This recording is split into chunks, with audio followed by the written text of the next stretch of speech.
ये मजाक के तौर पर डॉक्टर लोग हमेशा बोलते हैं। तो कहने का मतलब ऐसा है कि हमारे शरीर में जो भी हमारी सिस्टम है,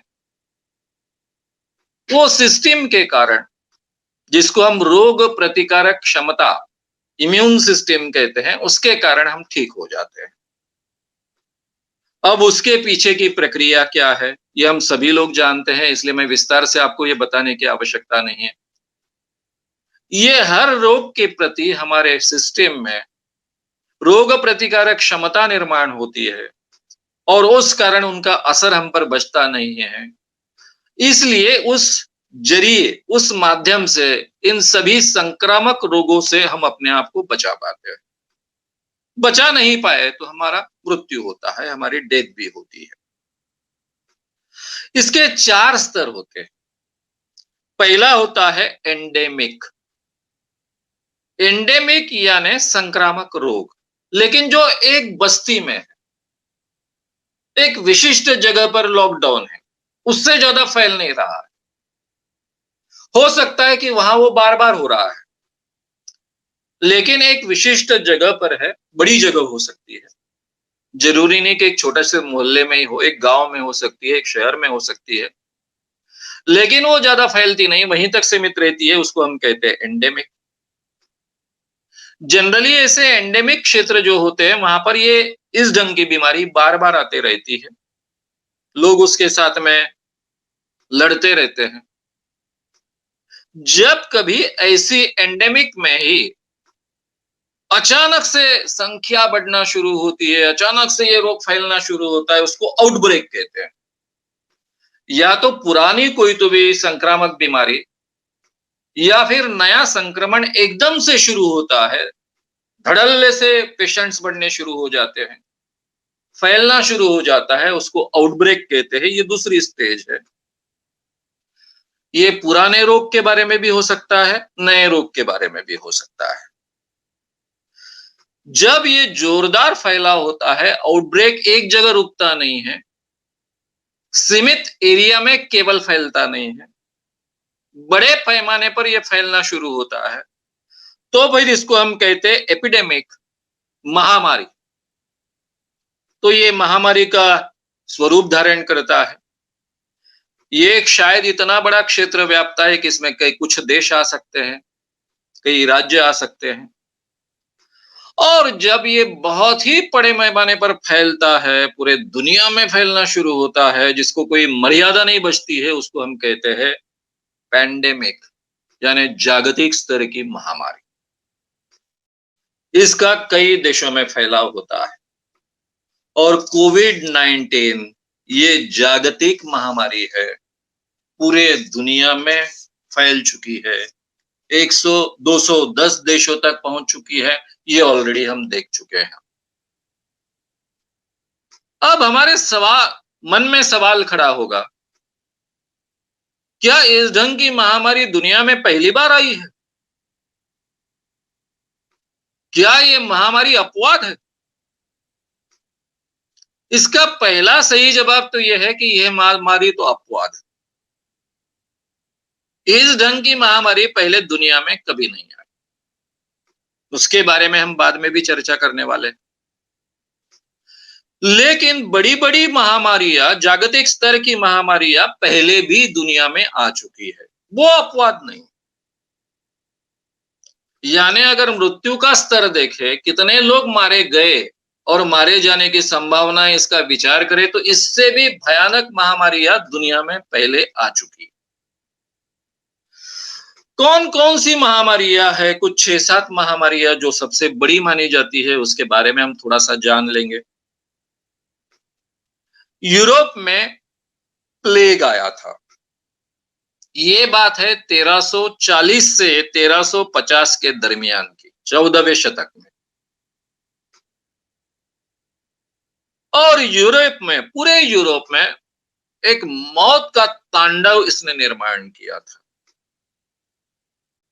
यानी पूरे यूरोप की अगर बात करें तो ये 14वीं शताब्दी में 1340 से 1350, इस 10 सालों में पूरे के पूरे यूरोप के करीबन आधे लोग, 1/3 से लेकर तो आधे लोग इसमें मारे गए थे। उन दिनों में 13वीं-14वीं शताब्दी में एग्जैक्टली नंबर्स बताना बड़ा कठिन है। आज जैसे जांचने के ठीक ढंग से रिकॉर्ड करने के तरीके हमारे पास उपलब्ध नहीं थे। अलग-अलग राज्य व्यवस्थाएं रहती थी। हर एक की अपनी अलग-अलग यंत्रणाएं रहती थी। इसलिए आपको उस समय के सभी नंबर्स इस ढंग से मिलेंगे। 1/3 से लेकर तो आधी जनसंख्या यूरोप की उसमें उनकी जान गई थी। केवल यूरोप तक ये सीमित नहीं रही थी, एशिया में भी बड़े पैमाने पर ये प्लेग का तांडव घुस चुका था। इसको दूसरा नाम, प्रसिद्ध नाम है ब्लैक डेथ। बिबोनिक प्लेग भी इसको कहा जाता है। ब्लैक डेथ भी कहा जाता है क्योंकि इसमें डेथ की संख्या बहुत ज्यादा थी। बिबोनिक प्लेग ये भी इसको कहा जाता है। अब लाखों लोग मरने लगे, करोड़ों लोग मरने लगे, इसलिए किसान और मजदूरों की बहुत कमी होने लगी। अब किसान मरे, खेती के बिना तो जी नहीं सकते। उस जमाने में तो ज्यादातर हमारी अर्थव्यवस्था खेती पर निर्भर थी। आज के जमाने में भी अनाज के बगैर तो हम जी नहीं सकते हैं। किसान बड़े पैमाने पर मर चुके हैं। खेतों में काम करने वाले मजदूर बड़े पैमानों पर मर चुके हैं। तब तक प्रथाएं अलग थी। जमींदारी प्रथाएं यूरोप भर में थी। एक व्यक्ति के मालिकियत की जमीन होती थी। किसान वहां केवल साल भर काम करता था, उसके एवज में कुछ पाता था, बाकी मजदूरों की भी यही स्थिति रहती थी। अब स्थिति बदल गई। किसानों की और मजदूरों की कमी होने के कारण दिहाड़ी की प्रथा पहली बार यूरोप में शुरू हुई। यानी सौदेबाजी होने लगी कि मैं तुम्हारे खेत पर काम के लिए आऊंगा, लेकिन इसके लिए इतने पैसे मैं लूंगा, एक दिन के इतने लूंगा, एक माह के इतने लूंगा। इस ढंग से पहली बार ये दिहाड़ी की प्रथा शुरू हुई। इससे बाकी लोगों को भी बड़े पैमाने पर जो जिंदा थे उनको काम मिला और अर्थव्यवस्था में बदलाव आया। अर्थव्यवस्था सुधरी। यानी किसी तो भी महामारी का परिणाम अर्थव्यवस्था सुधरने में भी बाद में हो सकता है, इसका एक उदाहरण है। अभी उस जमाने में चाहे एशिया में हो चाहे यूरोप में हो, इन जैसी महामारी से लड़ने का तरीका क्या था? एक ही तरीका था कि जिनको महामारी हुई है,